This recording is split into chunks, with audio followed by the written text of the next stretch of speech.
inhabitants of Gaza in particular, has been described by Ilan Pape as incremental genocide. And I would say that ever since 1967, this incremental genocide has actually become a case of accelerated genocide. And what is happening there means that we really can't think in terms of European civilization. European civilization, European democracy, or American civilization and democracy are really for their own people.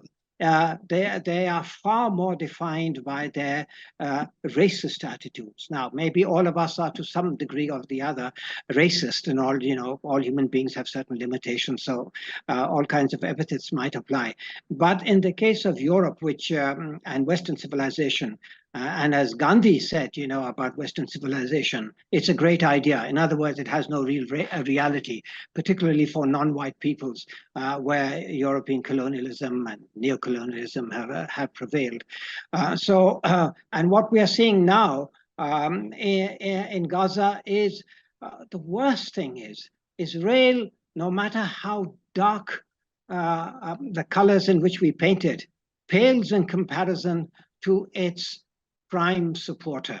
That is the United States of America, which prides itself on being the moral center of the political universe today, comparing itself with all its rivals in moralistic terms, as if it's self-evident that it is far more superior in terms of democracy, in terms of human values and civilizational values and all. But the US is knowingly supporting Israel in this crime of all crimes. And the crime is the crime of genocide. And genocide, as was described in the trials after the Second World War, is the one crime which encompasses all the other crimes against humanity. It is the single biggest crime that human civilization can perpetuate. And there have been cases of that before. It's not the only case. There is a genocide convention which defines what genocide is. But the prime example of genocide today are two, there are more than one, but I will mention, of course, Palestine, which is an ongoing tragedy, and we're all concerned with it. But there's Kashmir also. Absolutely. And there are other cases which I won't go into, but there are other cases. But Palestine, because of along with Kashmir, over a century, because the Kashmir tragedy began also over a century ago, even if the genocidal process is of more recent origin.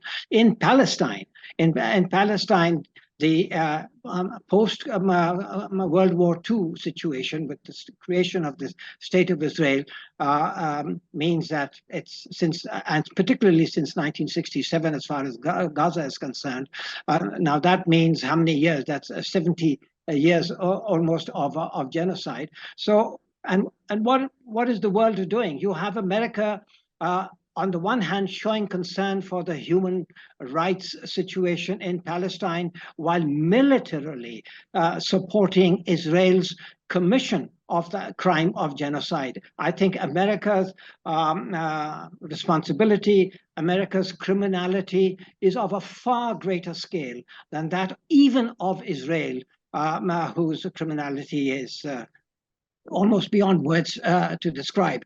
And the world press, even the Pakistani press, is full of what is happening. So to go into great detail as to what is happening to the children, what's happening to the hospitals, what's happening with regard to food, medicines, doctors. In fact, one of the hospitals, Al-Ahli Hospital, I was listening today on the internet, its ICU unit, which was manned by half a dozen brave souls. One of them is dead today. So sorry children who are, to be cutting you short here, but so that means that United Nations is helpless because it has not even been able to. Well, let me just come to the United Nations and just try and put in a word for it. Okay. The United Nations is all of us. The United Nations is the international community.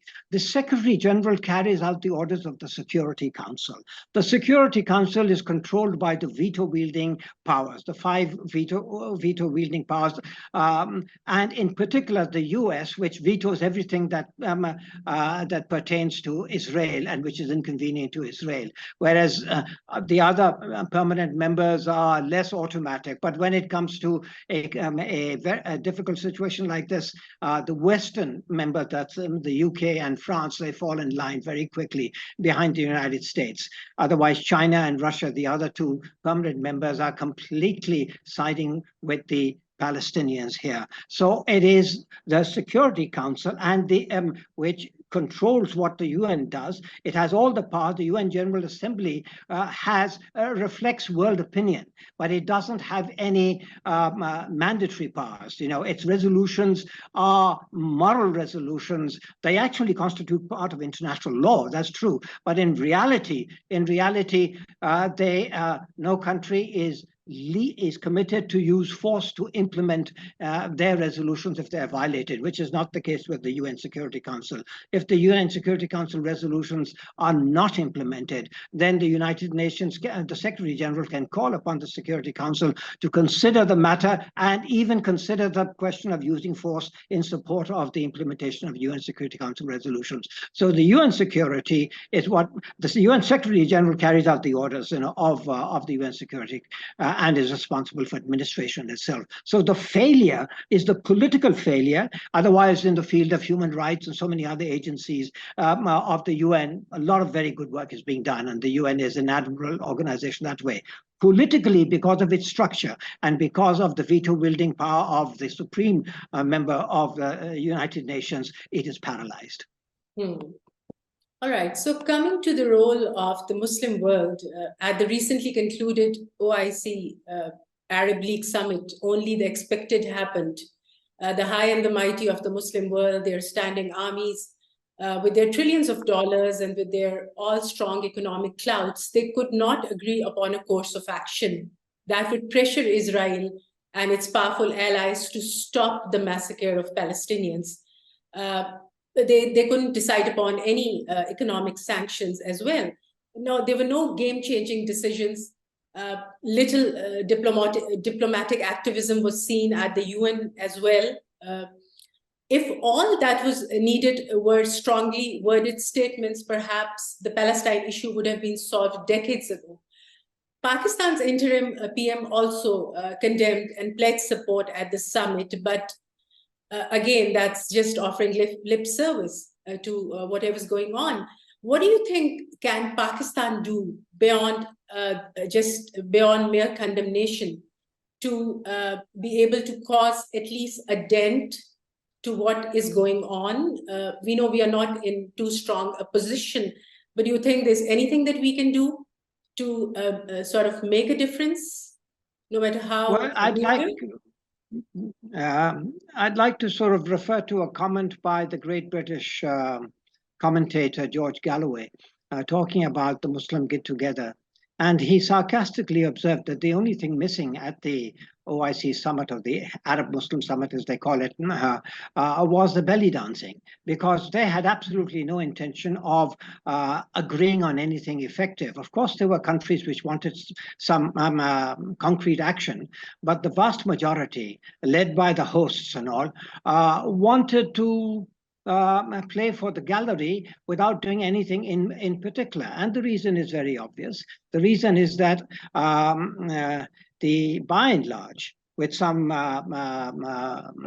notable and noble exceptions and all, by and large, the Muslim and Arab leadership is completely dependent on the West, and for their security. Security against whom? Security by and large against their own people. Because if you look at the opinion polls in each one of these Muslim countries, including the host country, the overwhelming majority of the people are completely on the side of the Palestinians and hugely upset by the attitude of their governments. But because these are not democracies and these are authoritarian regimes who are dependent on the West for security against their own public opinion and against their own people, therefore they have to play to the gallery while doing nothing. They couldn't even agree on a minimal program of action which had been proposed. No oil sanctions, no cancellation of overflights, over their territories by Israel, leave alone the United States, Israel, which is committing genocide on a daily basis. They didn't want to take any action, and basically these are the countries which have initiated the Abrahamic Accords for a normalization with Israel, and at the most they're going to have a pause, a humanitarian pause, should I say, in the process of normalization with Israel until the waters cool down, or the atmosphere sort of cools down, and they can resume their treachery against their own people by pursuing their relationship with Israel. I think it's one of the most disgraceful performances.